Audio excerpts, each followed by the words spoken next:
Hi, this is Maria with this first podcast in this series of Flip Classroom podcast on adjectives.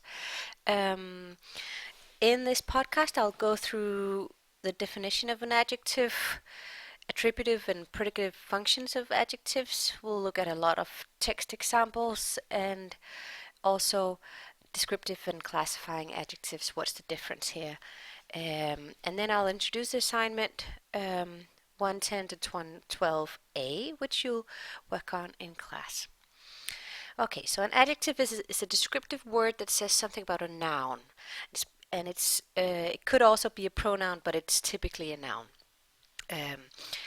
It's pretty important that you figure out the relation between the adjective and which word that it describes, because that's usually the key to figuring out whether it's an adjective or an adverb, because the adverbs describes verbs, adjectives and adverbs and whole sentences, but not nouns. Adjectives are the only group of descriptive words that describe nouns. Here you can also see the color code where I mark the adjectives in red and the nouns that they describe in yellow. So let's look at a couple of examples here. The first one here, I'm going to take you on a journey to the human imagination.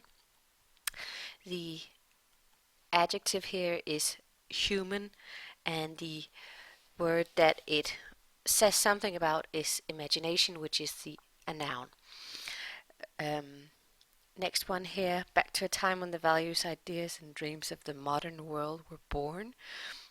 The adjective here is modern, and the noun that it moderates or says something about is world, which is a noun. Okay, so these two examples here, you have the adjective in front of the noun. That's the sort of the typical use of adjectives. That's called the attributive function. You can have an adjective in either an attributive or a predicative function. When it's placed before, as in a human imagination, it's attributive. It attributes something to the noun, and it's one unity in a sense with the noun. Typically, they form a noun phrase together. But we'll return to that later. But when it can also be placed afterwards, as in the world was becoming mechanized. The world here is the noun that is moderated, and mechanized is the adjective that moderates it. And you can see here that they are joined with the verb was becoming.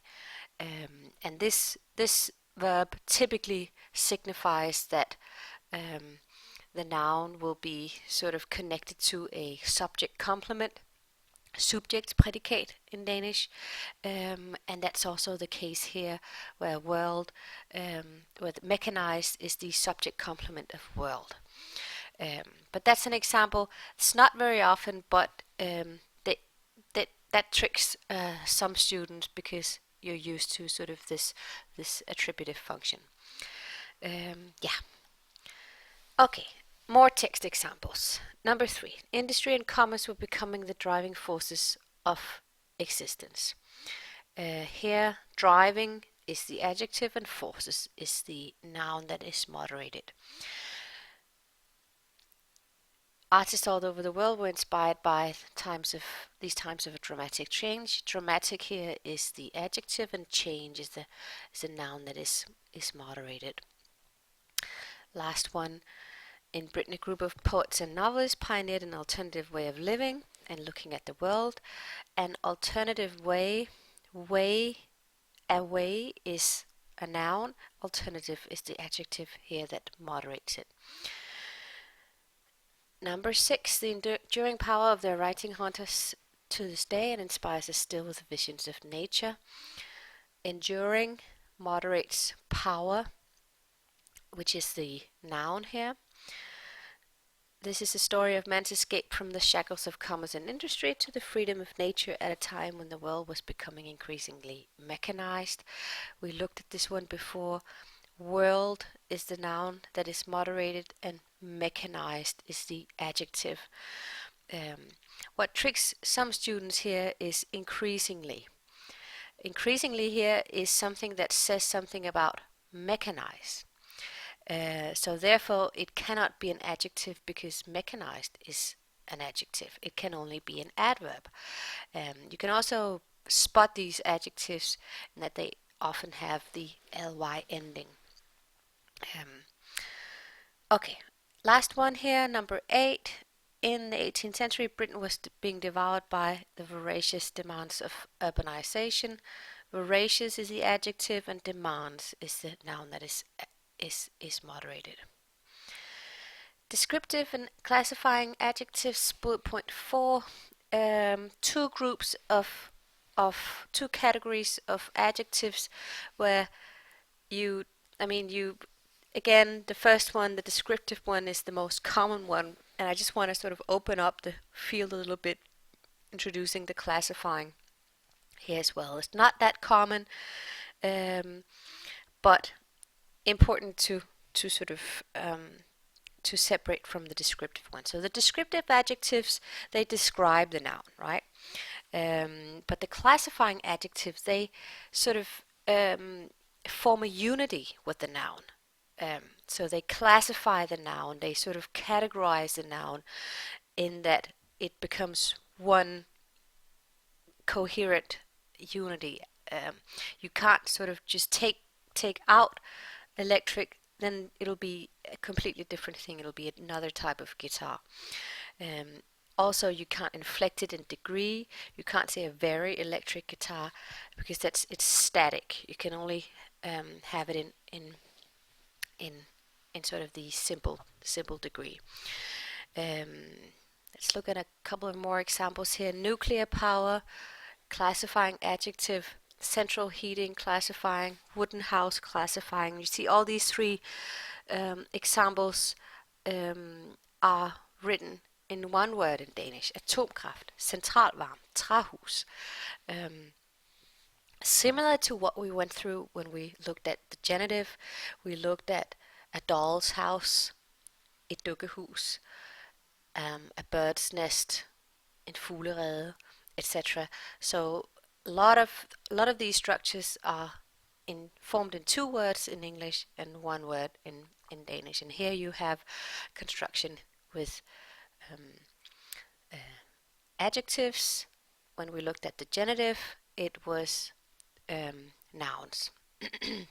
The last two ones, a musical instrument, musikinstrument, and a criminal lawyer, strafferetsadvokat, are examples of classifying adjectives that can be both classifying and descriptive, because you could also have a musical child, or you could have a criminal neighbor, and in those contexts they would be descriptive.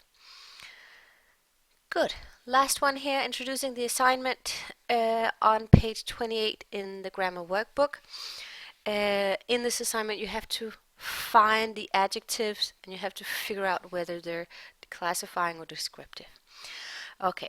About 85% of American students attend public schools, schools supported by American taxpayers. The other 15% attend private schools for which their families choose to pay special attendance fees. Okay, so first up here, a couple of words, because you're probably confused about the word American.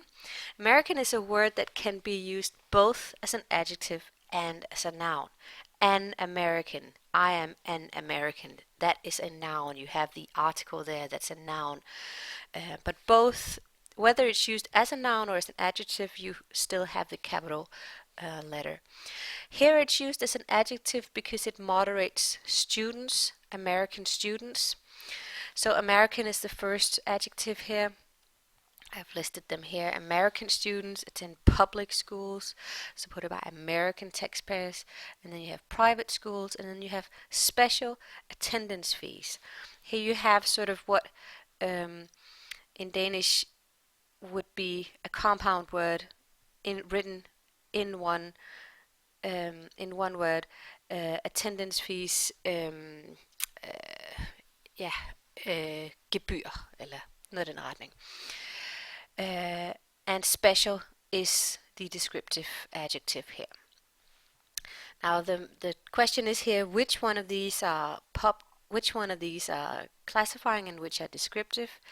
And I've listed in italics the descriptive, the classifying ones, public schools in Danish, somewhat equivalent to folkeskoler, and private schools equivalent to privatskoler. Written in one word in Danish. That's a good rule that you can sort of use as to navigate by. So these two are classifying, the others are descriptive, and that's sort of how you proceed with this assignment. So yeah, that's it. Bye.